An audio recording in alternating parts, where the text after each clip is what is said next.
Alright, hello, and welcome to our very last video, Lesson 10 for Unit 3, Area Study 2, the Domestic Macroeconomic Goals, where today, after looking at how to measure inflation and the difference between cost inflation, demand inflation, inflation, disinflation, and deflation, as well as the goal of low inflation, which is for the general level of prices to be increasing at a rate of 2 to 3% on average over time, we're going to be looking at the consequences of not achieving the goal of low inflation. So we're going to be looking at some of the issues that are probably still currently relevant, where what happens if inflation is too high, and also what happens if inflation is too low. I think that if inflation is too low is a really interesting one that students often struggle with.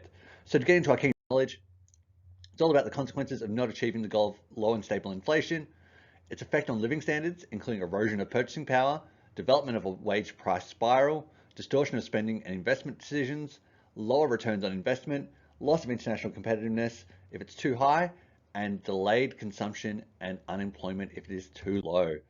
So the goal that we've got in our learning intention is to understand the impact of changing economic activity on the domestic macroeconomic goals. In this case, if economic activity is too high or too low, what that causes to happen to inflation, and then what happens to other parts of the economy. So underneath this, our success criteria today is that you can explain multiple consequences of not achieving the goal of low inflation. So if inflation is too high, some of the issues that occurs is that it erodes the purchasing power of households, which means they're less able to satisfy their needs and wants. So basically, by saying erodes the purchasing power of households, basically means your income is worth less because suddenly you're earning the same amount of money and things cost more. Therefore, you can't satisfy your needs and wants as much as before, so you're materially worse off, and you're probably non-materially worse off as well.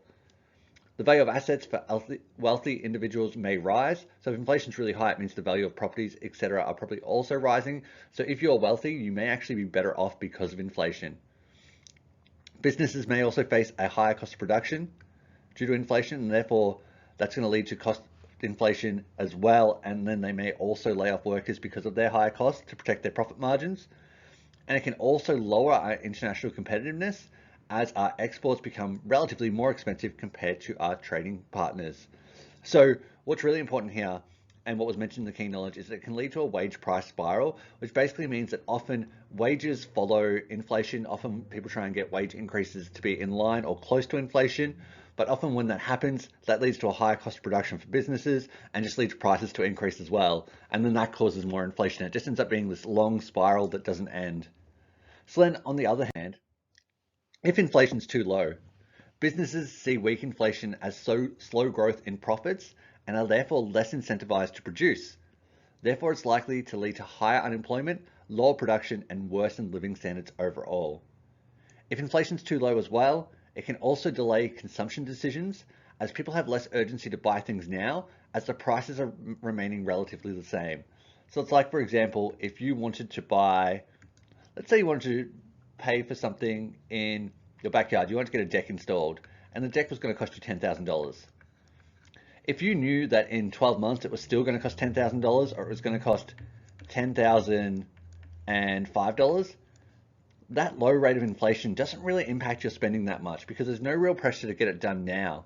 Whereas if you knew that in a year's time it was going to cost $15,000, there's a lot more pressure to buy that now. So consumers will delay their consumption decisions based on prices remaining relatively the same if inflation is too low. And that's it for the consequences of inflation. If it is too high, obviously that unemployment, that loss of erosion of purchasing power, and also weakening our trade position. And then if it's too low, businesses not wanting to produce because profits are growing slowly and consumers delaying their consumption decisions. Hope this has been helpful. If you have any questions at all, shoot a comment below or email me, sean@therunningeconomy.com. And I'll see you next time for Unit 3, Area Study 3, Australia and the World Economy. I hope you're having a wonderful day, and I'll see you next time. Goodbye.